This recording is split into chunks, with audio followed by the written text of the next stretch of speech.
Pues como les comentaba antes, es un gran placer tenerle entre nosotros al director de educación de la OCDE, que acaba de llegar y que bueno, está también muy entusiasmado e ilusionado también de compartir los últimos hallazgos de educación, de los últimos informes producidos y generados a lo largo del análisis concienzudo, riguroso y basado en la evidencia que se realiza en la OCDE.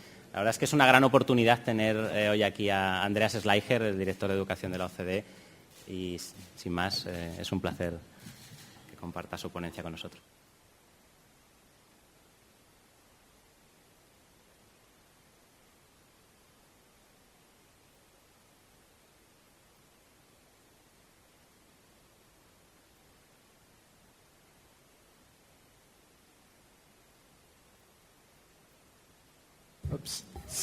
Spain has seen very impressive progress in actually making the PISA for Schools program happen.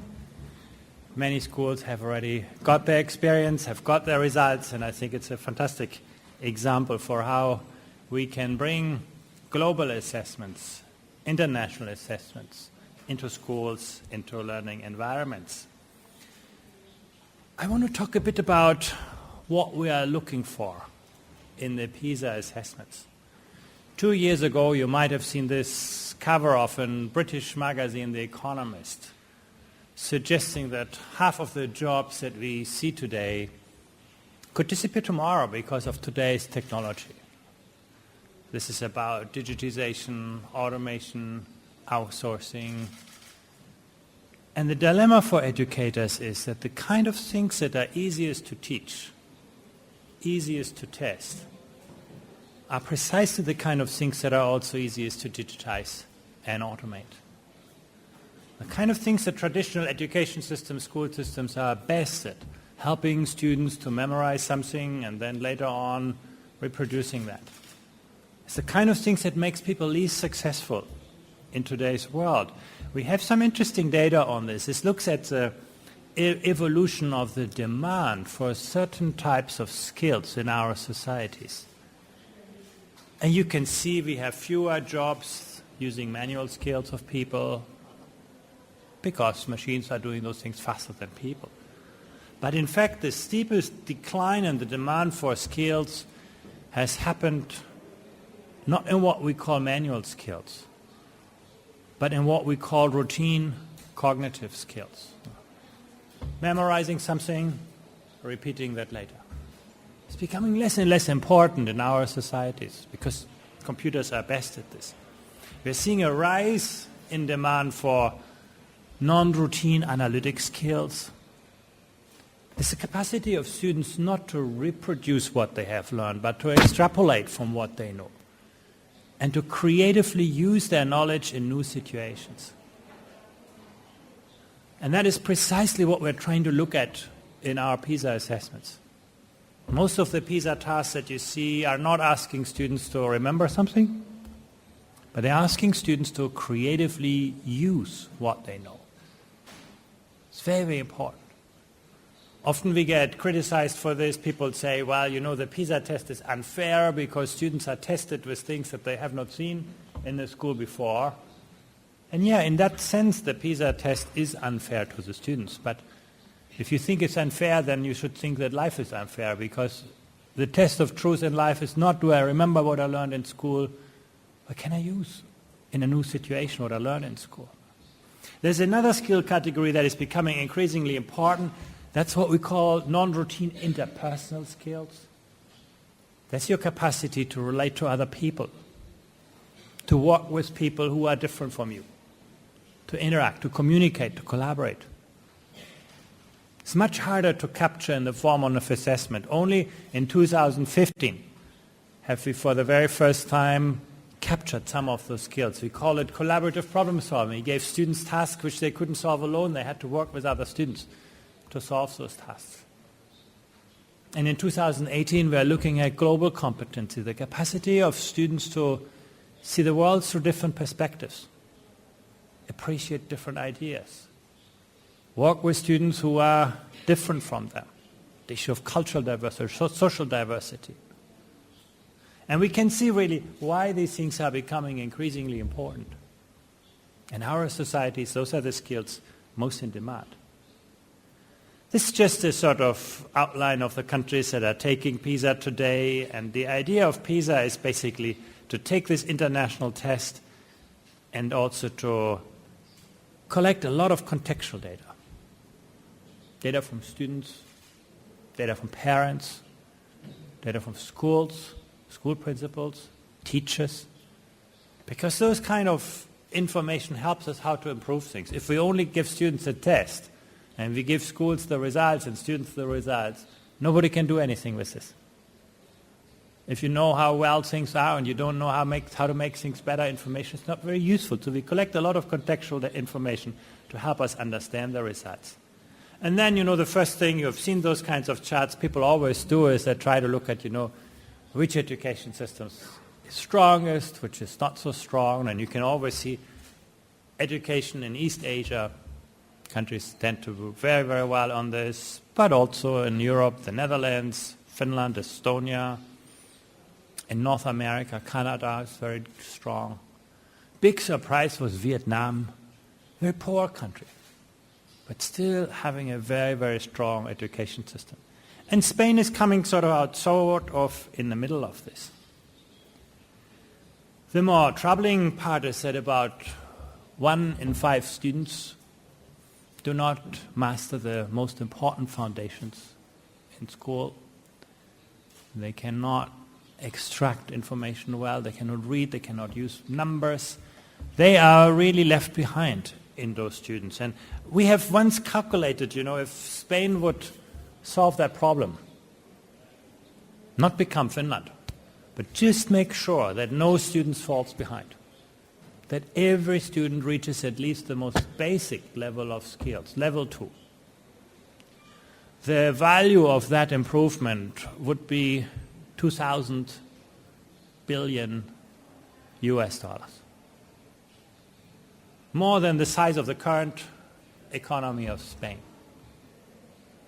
So helping every student at least to reach the most basic foundational skills, making sure no student falls behind, would reap huge rewards for Spain, much more than you spend today on education. Spain doesn't spend very much on education, but the returns from improvement of ensuring every student reaches basic skills would be more valuable to the future of Spain than the total investment that is currently made in education.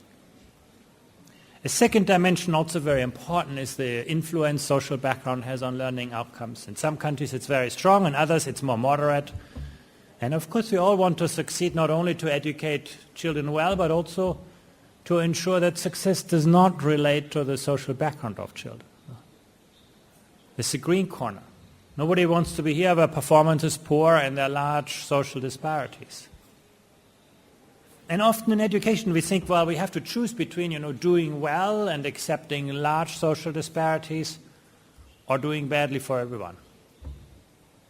But in fact, one of the most interesting findings from the PISA assessment is that we don't have to make the choice. We can see a number of education systems that are in the green quadrant, that are educating children from all social classes really well. And now, of course, the first question everybody asks is, what makes you succeed? Deliver strong performance and equitable distribution of learning opportunities. And the first thing we always come to is money.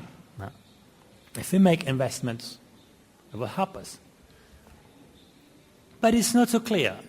If money would be the answer to every problem in education, you'd find all the large bubbles at the top and all the small bubbles at the bottom. But spending per student only explains about 20% of the performance differences among countries. How countries invest their resources is much more important than just how much they spend. You can see that here. The most expensive education system, Luxembourg, is not doing well on quality and equity. So money is necessary, but money is not a guarantee for success. The most performing education systems are very good in attracting the most talented teachers into the most challenging classrooms and to get the best principals working in the toughest schools. They're very, very good in spending their resources where education matters most. If they have to make a choice between a better teacher and a smaller class, they always choose the better teacher. One of the things that we can see quite consistently across countries, the education system's doing well. They may have large classes, but they focus on the quality of teaching. And they give teachers a lot of time and room to do other things than teaching. Imagine you're a teacher in Shanghai, in China. No, the highest performing education system. You would only teach about 11 to 16 hours per week. And now you think, oh, this is great. The teachers in Shanghai don't have much to work. No, actually, they work 50 hours per week.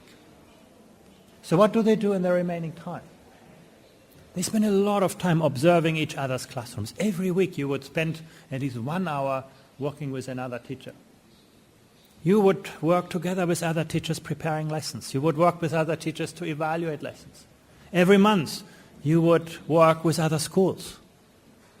You would work with parents.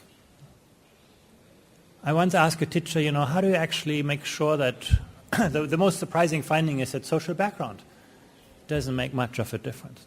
As you're going to see in a moment, the 10% of the most disadvantaged children in Shanghai, and they go to school in the slums of the outskirts of Shanghai. These 10% of the children, they do better than the 20% most wealthy kids in Europe. And I asked teachers once, how do you succeed to get parents on board? And they said, well, we try hard. I call every parent twice per week. I have this kind of constant contact. And they can do that because they get the time. They only teach 11 to 16 hours, and they can devote a lot of their energy and their time to work with other teachers, work with parents, work with other stakeholders. They have a large class to teach, but they can devote their energy to the things that really matter. It's a country that doesn't spend much on education, but it invests its resources to where it makes most of a difference. See the kind of lessons that we can learn. Money is not a guarantee for success. Other things matter. Another argument that we often hear is, what you see here is all about culture. You cannot really change those results. But listen to this. Here's some really interesting results. This was where Chile was in 2003. And this is where Turkey was in 2003.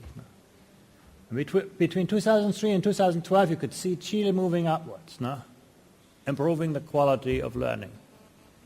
Quite a bit. But Turkey, in the same time, moved upwards and closing social gaps. So two countries with the same starting point in a very short period of history getting to very different results. If you look here, Singapore, moving upwards. The high-performing education systems do not stop. They continue to improve. They continue to invest. Germany, moving upwards, moving rightwards. Italy, moving upwards. Poland, very impressive movement, highly upwards. So this tells us actually that we can change things. Some of the countries have seen quite remarkable changes and improvements. The last argument I want to deal with, as we always hear, is it's all about social background. Poverty is destiny. But the countries where students go to class matters a lot more than the social class where students come from. Have a look at, it's going to be the last slide with this data. Here you can see students ordered by their social background. The red dot are the children in Mexico from the 10% poorest families. The green dot are the children from the 10% wealthiest families. And what do you see? Children from wealthy families in Mexico do better than children from poor families. All right. But compare that with Chile. If you come from a poor neighborhood in Chile, you do worse than from a poor neighborhood in Mexico. If you come from a wealthy background, you do better. And you can see children from similar social backgrounds. Now, the red dots are children which are living in the same conditions across countries, very poor conditions. They come out very, very differently across education systems. It's a very, very powerful illustration that poverty is not destiny. It's the capacity of education systems to address, to engage with students from diverse backgrounds. And you can draw a line through this, and this is what I mentioned. The poorest children in Shanghai and China doing better than the wealthiest children in many countries. It's a good illustration of how much we can achieve in education if the conditions are right. You can also see, this is an interesting slide that we have taken from the PISA for Schools assessment in Spain. Now we can actually look at each individual school. We can look at the social background of the school and the performance of the school. And you can see, yes, there is a relationship between social background and learning outcomes. As schools become wealthier, their results tend to be better. But it's not so predictive. There are lots of really interesting exceptions. Now you can see, for example, here is a school that is in a rather poor environment and doing really well. And here's a school that is actually quite wealthy, but not doing so well. So like we see across countries, we can see actually social background is always important. But there's a lot that schools can actually do to address social inequalities. So the question, of course, is, what can we do to do things better? That's what I want to focus on, highlighting some of the policy lessons that we have learned from doing this across countries. And the interesting thing is, of course, you could say, well, Spanish schools could learn a lot from other Spanish schools. As you can see, now some schools are doing really well.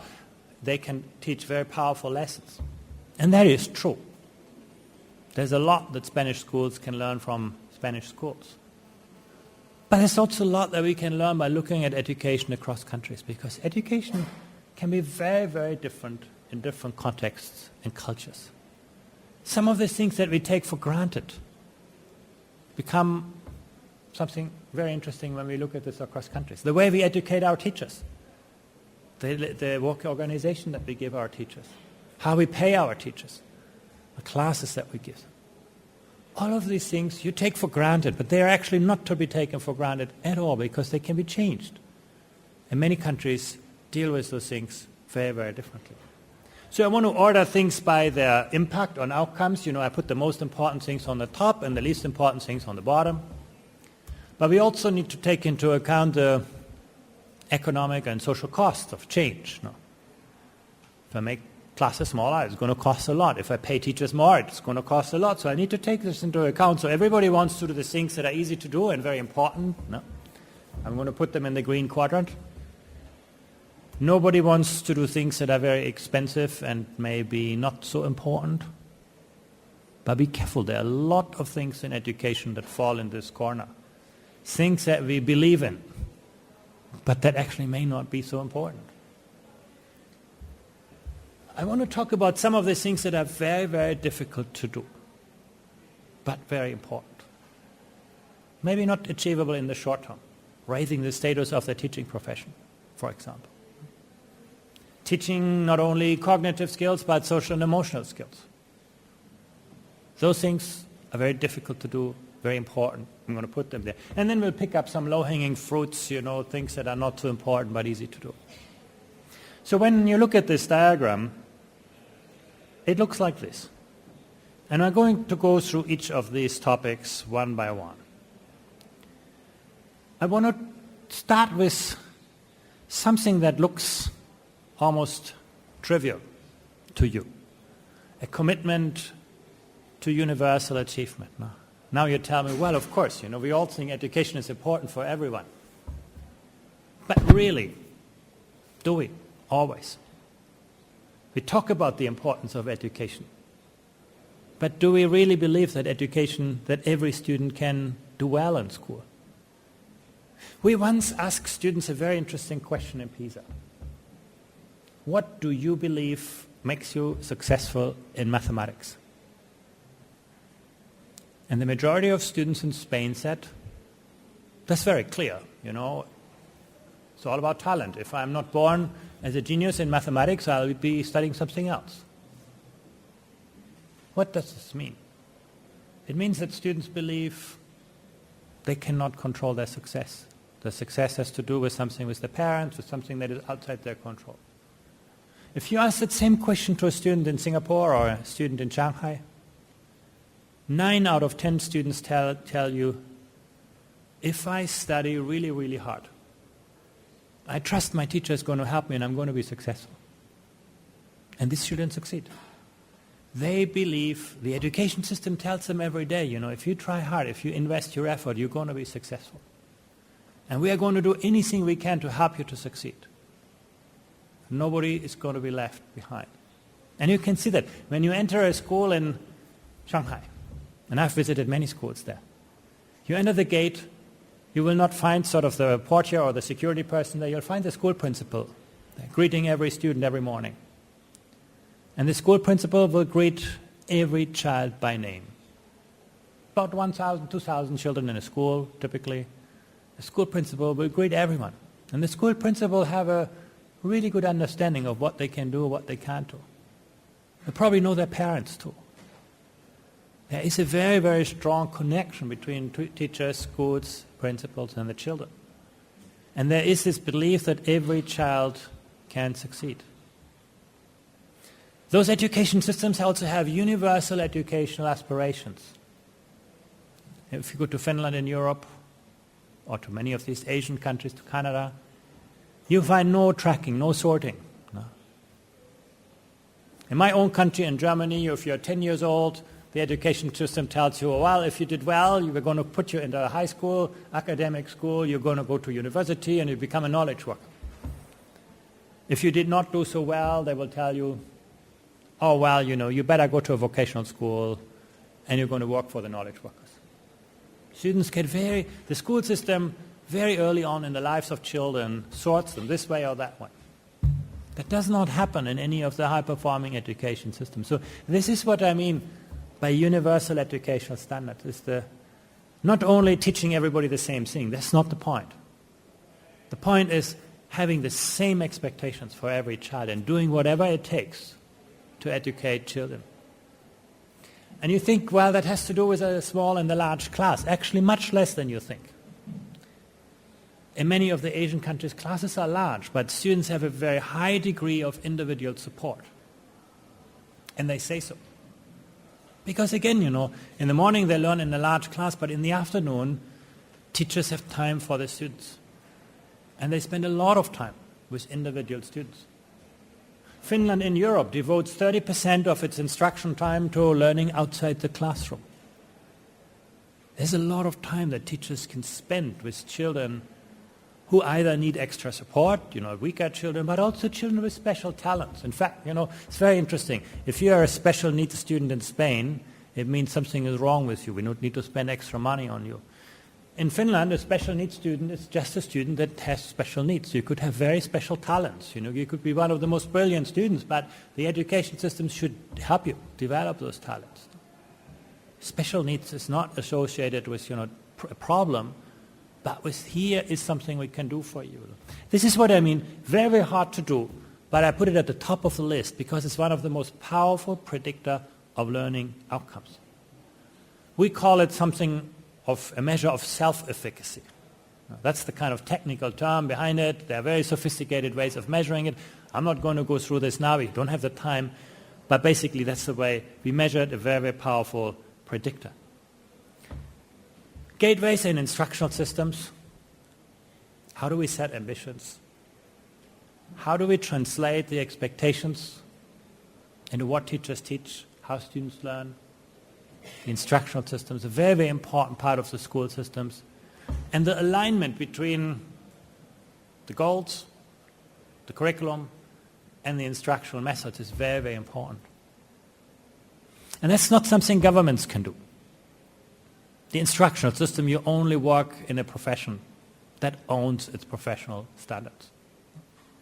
Most high-performing education systems, the instructional system isn't created by government. It's created by the people working in schools.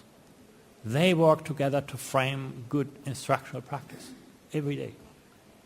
Very, very important part, and that's a big part of the answer for good education according to the PISA results. I want to focus a lot on capacity at the point of delivery. How do you attract the most talented people into teaching? How do you make teaching attractive? In Finland, they get 9 applications for every teaching post. Everybody in society wants to become a teacher, not a lawyer, not an entrepreneur, a teacher. Now you think, well, they must be paid like millionaires. No, they're not. Actually, they get average salaries. But the work organization is so attractive. The work organization means, you have a career, you work with colleagues, you're part of the solution of the education systems. You're not an exchangeable widget in the classroom that is being told what to do. Very, very interesting kind of work organization that makes teaching so attractive. Instructional leadership, very important. How do you get school principals who do not manage buildings but who actually manage talent, manage careers, invest in the profession, invest in their teachers?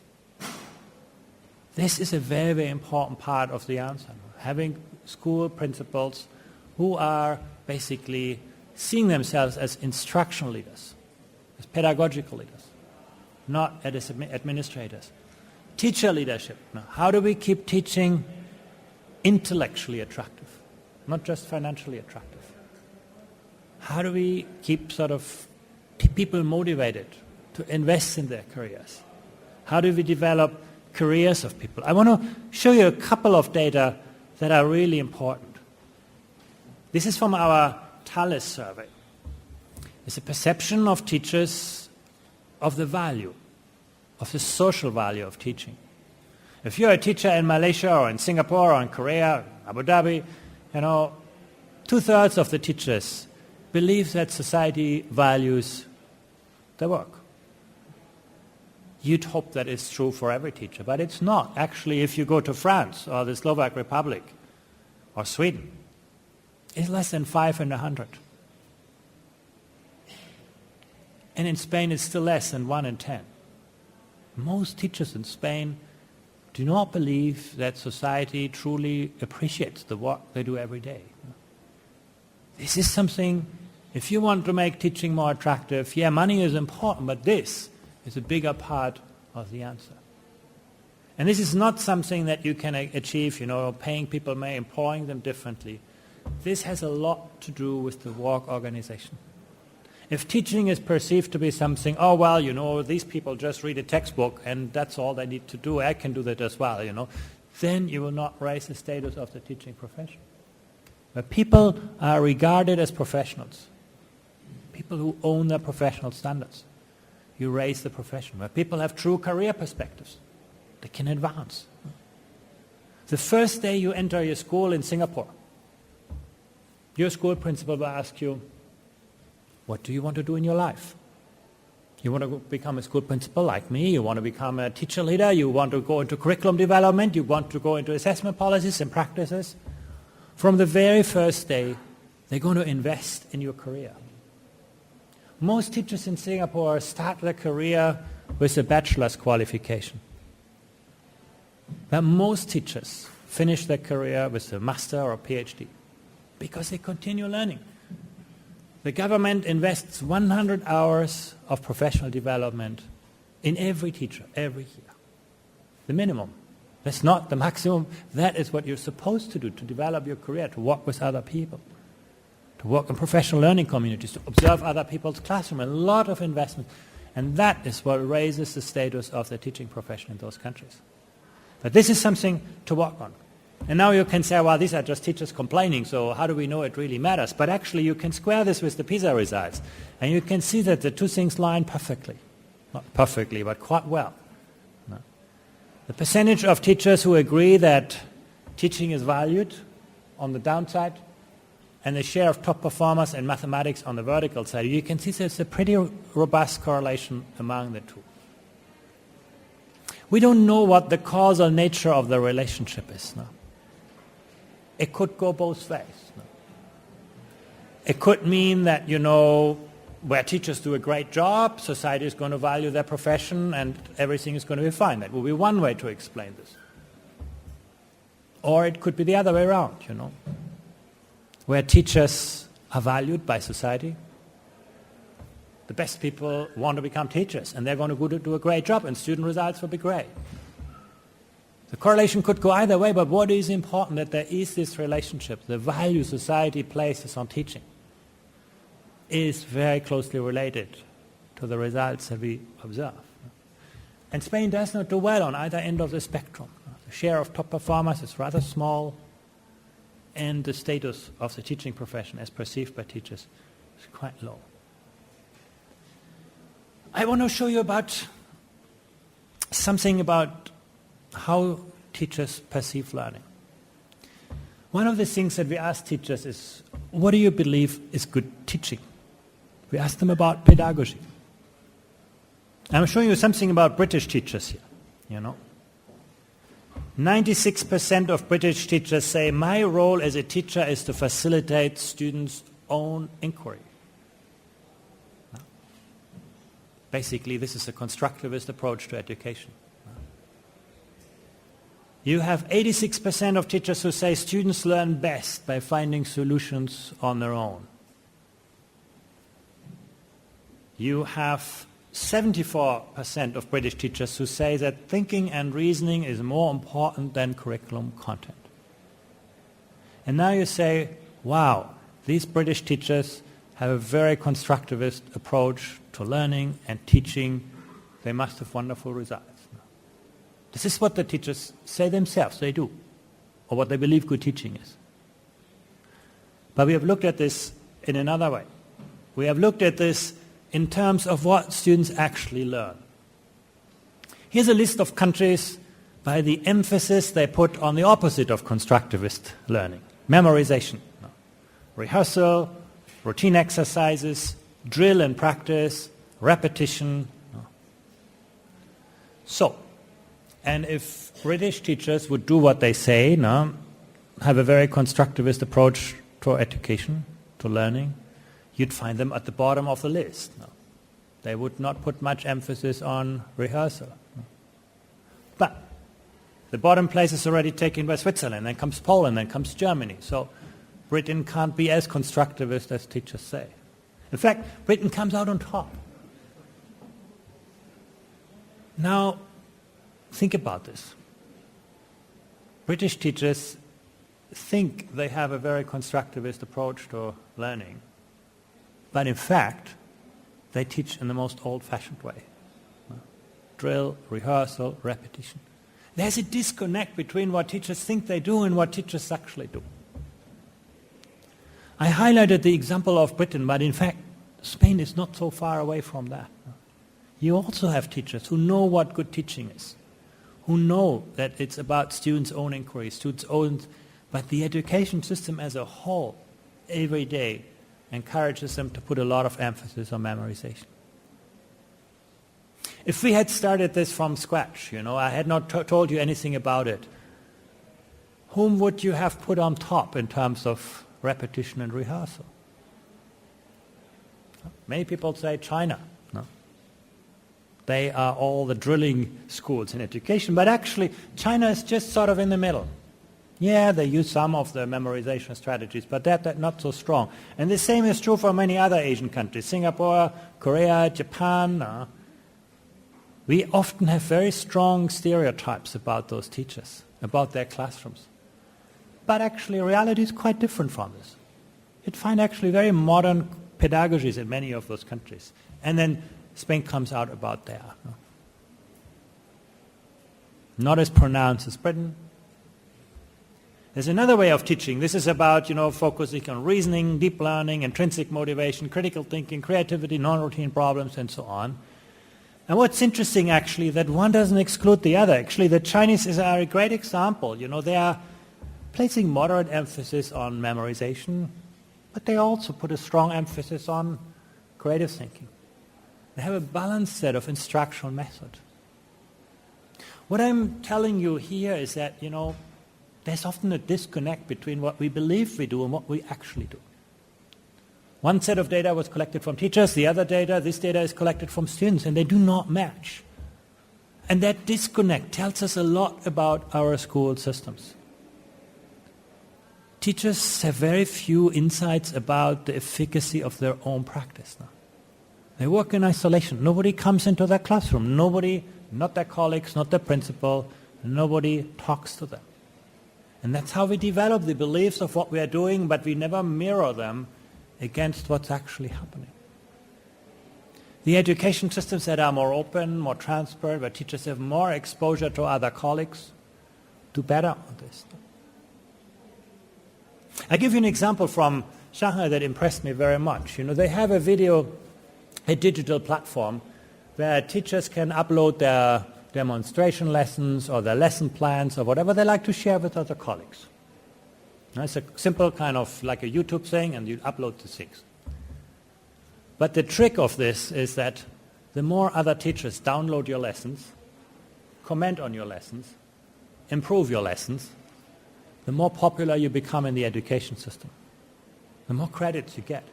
And at the end of the school year, your principal, when they evaluate, you will not only say, well, how did you teach your students in the class, but they also will ask you, how do other colleagues in your province respect you, use your work, have commented on your work?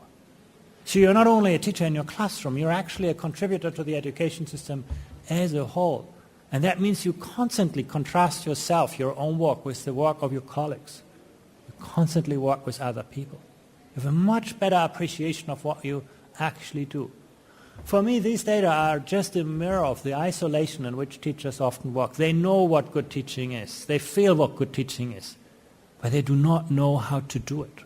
What they do can be the opposite of what they actually think they are doing. This is another example. We looked at this in PISA. There are several ways in which you can teach mathematics. One way in which you can teach mathematics is by focusing on word problems. What I mean by this is you teach very simple mathematics and you embed this mathematics in kind of text. You have the idea, well, students are not very smart, they do not understand the foundations of mathematics, so we just teach them simple tips and tricks, and we embed those tricks in the text. And they call it real-world problems. As you can see, that's very popular in Iceland. Iceland leads on this. And Shanghai rarely does those things. It's interesting. Mathematics isn't mathematics. Mathematics can be taught in very, very different ways across countries. In one country, there's a focus on these word problems. In another country, they teach rarely those kinds of things. There's another way in which you can teach. Spain, by the way, comes also very high on this. Very strong emphasis on word problems.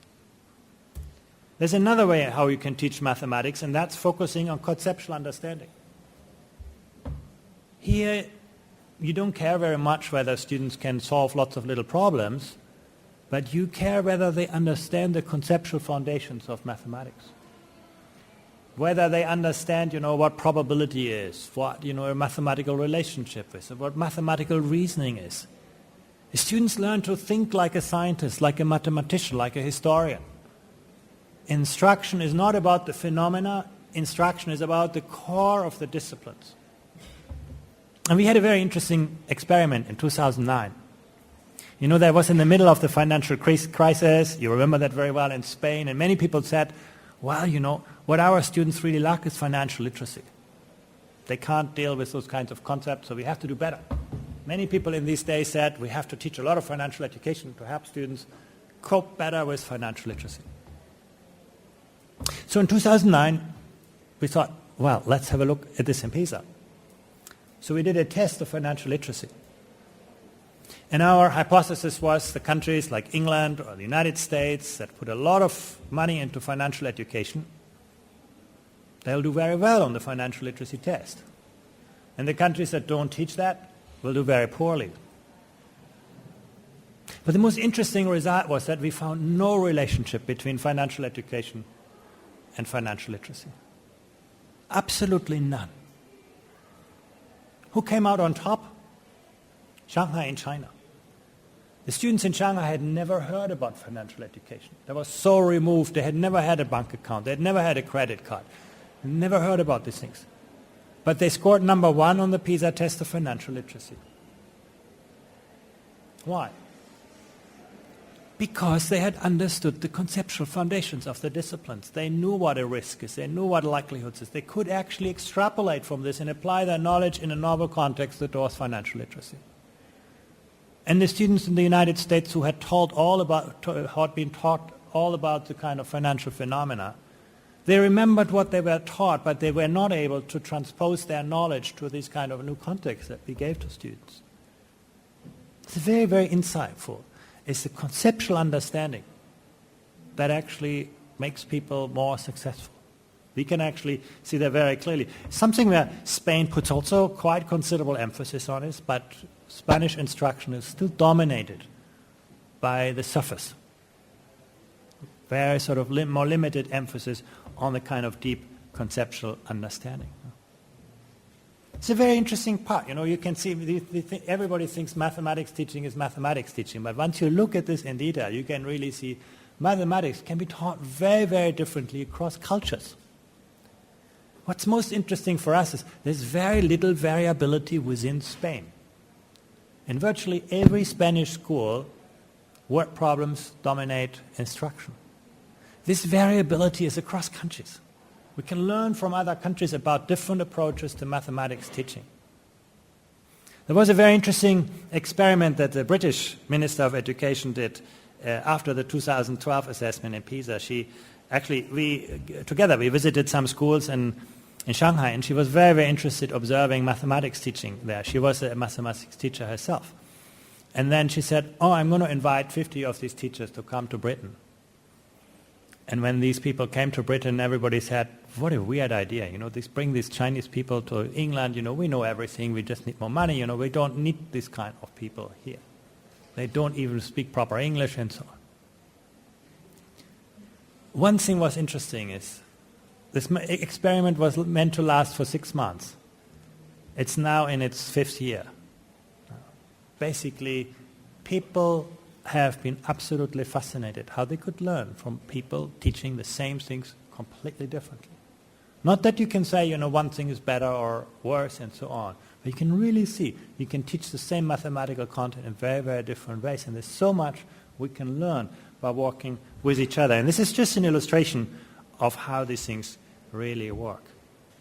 And that brings me to the sort of core of what I wanted to really say, and this is about professionalization. Now, we use that word all the time. Now, what does it actually mean? Well, you can look at the profession in 2 ways. Whether you work through external forces that put pressure on you, influence you, tell you what to do. It's about prescription, compliance, all of this thing on the left side. Or you can put the emphasis on making sure that people know what good teaching is, that they are internally motivated, that they actually own their professional standards. That's, in our view, the distinction between an industrial work organization and a professional work organization. The left side is factories. We basically have someone at the top who knows what's to be done, and then lots of people doing that. The right side is a professional work organization where the people at the front line own their professional standards. So we started to measure those things. And we looked at 3 factors. The knowledge base. As a professional, you have to own your standards. You have to know a lot. Not just about what you teach, but you have to know a lot about pedagogy, lots of things. We looked at professional autonomy, the decision-making power that teachers have over their work, the content, the course offerings, the discipline and practice. This is about professional autonomy. And we looked at professional collaboration. Opportunities for exchange and support. Basically, this is about induction. These 3 elements define a profession. If you would be a medical doctor, you take it for granted. You know a lot. You study 7 years very, very hard to learn everything about the human body and so on. And then for the rest of your life, you actually work with other professionals. Most of medical research, and I know that well because I started my career in medical research, most of medical research doesn't get made in universities. Most of the medical research is made by practitioners. It's doctors who run clinical experiments every day. It's doctors who evaluate the results. The members of the profession are basically the people. There's a lot of peer collaboration. If you're doing something well in medicine, you invent something, a new medication, a new device, and so on, you'll become very rich. Everybody's going to know about it tomorrow, all over the world. We have very, very strong systems of knowledge mobilization. If you're doing a great job as a teacher in a Spanish classroom. If you're lucky, your parents will know about it and your principal. It's very rare that your practice will actually get traction, get system-wide kind of. So this is the difference. No? And this is how we define teacher professionalism. And I show you sort of some differences here. This is a good example, Poland. No? The triangle is very wide. No? Strong on professional autonomy, strong on knowledge, strong on peer networks. No? That's a good example. This is Portugal. The triangle is very small. No? Not much on the knowledge base, weak on professional autonomy, weak on peer collaboration. So Poland is a good example. Portugal is not so good example overall. But there are some more interesting cases. This is one of the Asian systems, Malaysia. You see this triangle is very distorted. No? You can see actually the Malaysians are doing really well on peer collaboration. There's a lot of emphasis being placed to have teachers collaborate, learn from each other, walk with each other, meet each other every day. But the system is quite weak on professional autonomy, so it's still quite prescriptive. The government is sort of heavily intervening in classrooms. And also teachers are not doing so well on knowledge. So you can see really how a system is starting to shape the profession. If this would be all about, random noise, we would see big and small triangles. But we can actually see a shape like this, where you can really see this is the way in which we shape the teaching profession. This is Italy. Really interesting. No? Italian teachers have a lot of professional autonomy. They can do what they like, but they don't have a very strong knowledge base for doing that. No? And the most interesting finding for me is they're actually rather weak on professional collaboration. No? When you think of Italians, they're very social people. They talk and interact and so on, but it doesn't seem to translate into strong peer collaboration. So what is going wrong in the Italian instructional system that doesn't use the motivation of people to exchange for actually improvement in instructional practice? And this is sort of the country where I live in, France. You can see actually quite good on knowledge, not so strong on professional autonomy, and again, very weak on professional collaboration. And last but not least, this is Spain. Still sort of rather small, the triangle, on all three dimensions: professional knowledge, professional autonomy, professional collaboration. You can actually rank countries on this. At the OECD we always do that. You can actually line these things up and you can actually see how this bar evolves. The blue bar is the knowledge, the red is the professional autonomy, the green is the professional collaboration. This is sort of an index of the overall professionalization of an education system. And you can actually see this is the case of Spain. I want to highlight this. This is the case of Finland. No? Everybody says Finland is the sort of El Dorado of teachers. No? But actually, when it comes to professionalization, Finland isn't doing so well. Why is Finland not doing so well? Knowledge is okay. Professional autonomy is okay. But professional collaboration in Finland is not very pronounced. Teachers don't spend as much time as, for example, teachers in Singapore or New Zealand or England in working with other teachers. So let's have a look at this green bar, which seems to be one of the biggest sort of differentiators between education systems. Mentoring is one of those examples. In some systems, I highlight here Singapore and Shanghai, every teacher who comes into a school gets access to the best teachers in that school. They become their mentors. This is not a job that you do on top of everything, now you help your new coming teachers. No, this is a big responsibility that you get as the expert teacher to help new teachers become very, very good at that job. And we've measured two things here. The first is, the red part is, does it exist? And actually the green part is it actually used? And you can see Finland, Singapore and Shanghai are two countries where actually, it's not only existing, it's actually used for every teacher, 100%. This is part of the education system. When you look at the left side, you can see there's often a big gap. In Finland, for example, yeah, if you want mentoring, you can get it, at least 70%, but actually the people who use it is only 30%. And we can see that mentoring is a very, very important part of integrating teachers into their communities. Professional collaboration. This is Spain. Look at this on the left side. A lot of teachers discuss individual student results. A lot of teachers share resources. A lot of teachers have team conferences or collaborate for common goals. So there's a lot of informal exchange and coordination going on in Spain. Teachers actually interact a lot with other teachers. But it's very informal and it's very kind of, I don't want to say superficial, but it's all about, just talking. When you look actually at the more deeper professional collaboration, team teaching, professional collaboration, joint activities, classroom observation, the bars get very, very small. Classroom observation, one of the most powerful ways for improving instructional practice, doesn't happen in the case of Spain.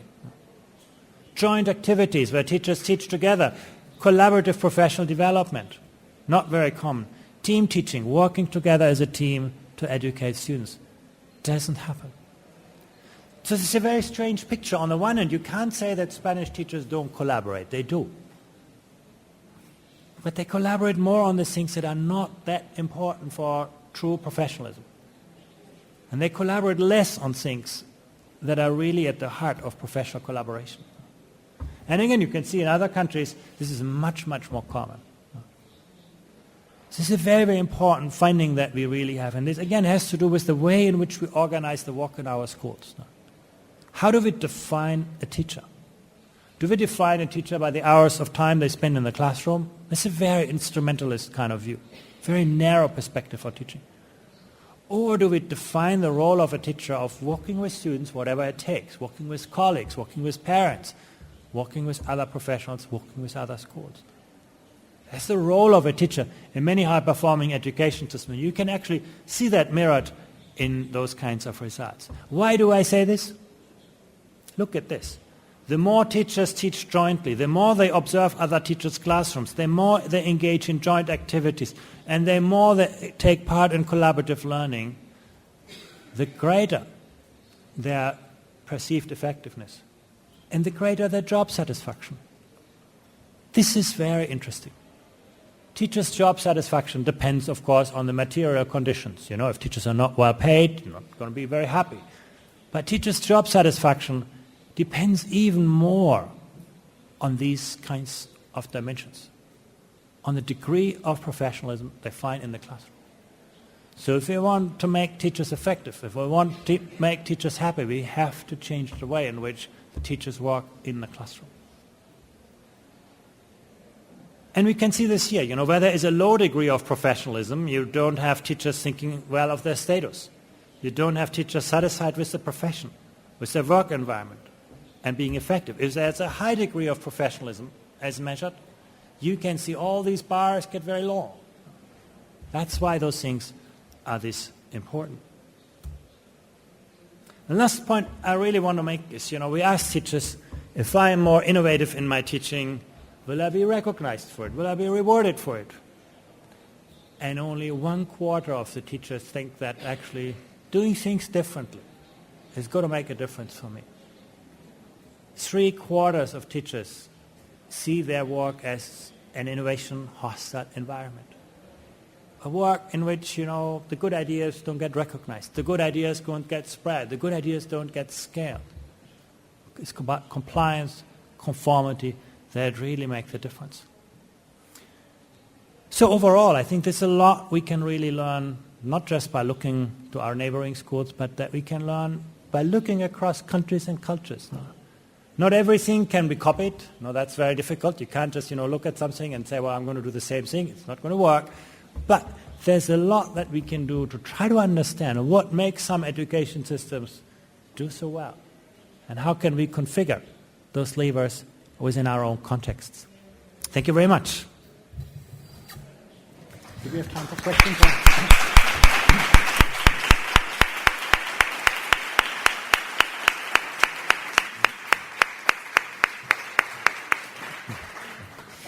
Thank you very much for your excellent and inspiring presentation and for being here today. If you want to ask some question,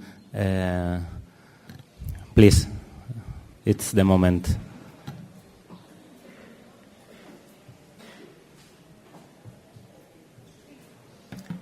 Yes. Vamos a tener disponibilidad de un micrófono, ¿verdad? Sí. Estamos con ligero retraso, pero sí que vamos a dar apertura para dos preguntas antes de cerrar la sesión.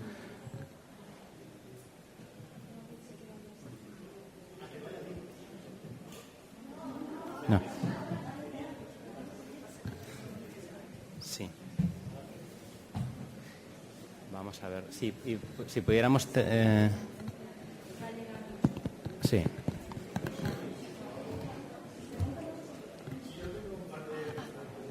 Sí.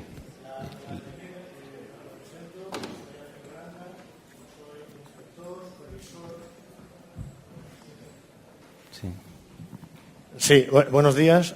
Digo que me presento primero. Soy Ángel Granda, inspector o supervisor, quizá él entienda mejor el concepto, de Málaga. La inspección está interviniendo, al menos en Andalucía, en evaluación de centros y tengo un par de preguntas, como decía, para él. La primera es, ¿qué podría argumentar de nuevo, algo nuevo, sobre dos críticas que se hacen a las pruebas PISA? Una, quizás desde sectores progresistas, que tiene que ver con la primera imagen que él ha puesto, de que quizá está demasiado enfocado estas pruebas, demasiado dirigidas a satisfacer, digamos, los intereses o los conceptos del sistema económico, y, por el contrario, sectores quizás más conservadores de la educación, incluso pedagógicamente, que piensan que finalmente el profesorado va a plantear su enseñanza muy, digamos, de forma dirigista ya por superar las pruebas PISA y que, sin embargo, va a abandonar una formación más clásica del alumnado. Oímos también eso, ¿no? Ya no aprenden latín, no aprenden una idea clásica de la cultura, ¿no? Todo esto es muy utilitarista, ¿no? Entonces, esas dos críticas por ambos sectores y algún tipo de argumento más, porque lo encontramos en los centros cuando estamos intentando fomentar el trabajo por competencias que está en el sistema educativo. Nos encontramos estas dos resistencias por parte del profesorado, tanto de un sector como de otro.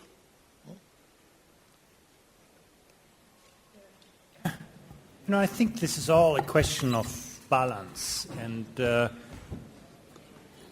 sort of traditional knowledge will always play a very important role for the success of individuals, and whether it's the classics or whether it's the arts, and I think there's a very important emphasis that we should play to this. But at the very same time, I think this should not detract from the capacity of students to creatively use and apply their knowledge. This is what and it's not just about our economies, it's what our societies reward more and more. I give you an example, literacy. 100 years ago, or even 50 years ago, literacy was very simple. Literacy was about, your capacity to extract knowledge that others have produced, to decode. That was about literacy. And if you didn't know the answer to a question, you could go to an encyclopedia and, pick it out, find the answer, and trust the answer to be true. Today, you go on Google and you find 27,000 answers to your question, and you do not know what is true. You have to navigate information. You need to have this kind of compass and the navigation skills that tell you what's right, what's wrong, how to actually construct. Literacy has become about constructing information. The skill-based component in our society has become much more important. And in a sense, I don't think we should see knowledge and skills as opposing ends of a spectrum. We should see them as orthogonal. The knowledge is the foundation, the skills is the capacity to make sense out of it.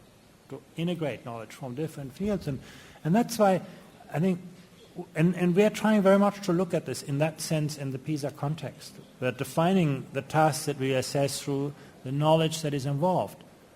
But we want our students not just to be able to reproduce that knowledge, because that's not going to help them, but to creatively use and understand that knowledge.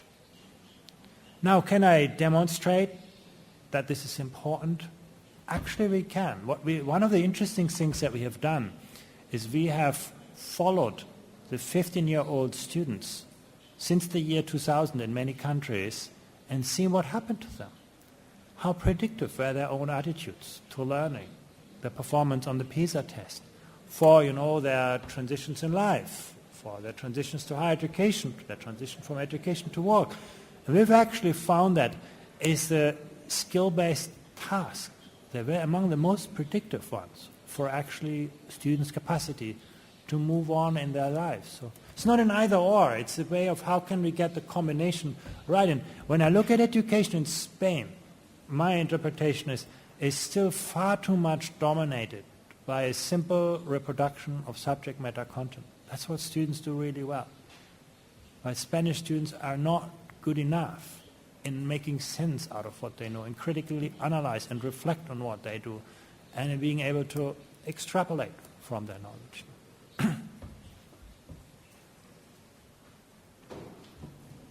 ¿Alguna otra pregunta? Sí, bueno, en este sentido, pues, dado el tiempo que tenemos, los correos electrónicos que envía el director de la OCDE y como el INEE, Centro Coordinador Nacional, a nosotros siempre nos gusta la frase final que firma, que es sin evidencias solo tienes una opinión más. Y yo creo que el trabajo sólido y fiable y el esfuerzo por tener datos para el análisis comparativo de sistemas educativos muy diferentes, yo creo que es una labor que se ha consolidado y que ha irradiado también en los últimos 20 años. Entonces eso creo que es una labor muy de agradecer para poder abordar el debate, tener datos sólidos y fiables sobre los que tener una panorámica completa. Creo que es muy de agradecer y muy interesante esa labor que se realiza y que se comparte, ¿no?, para todos los sistemas educativos.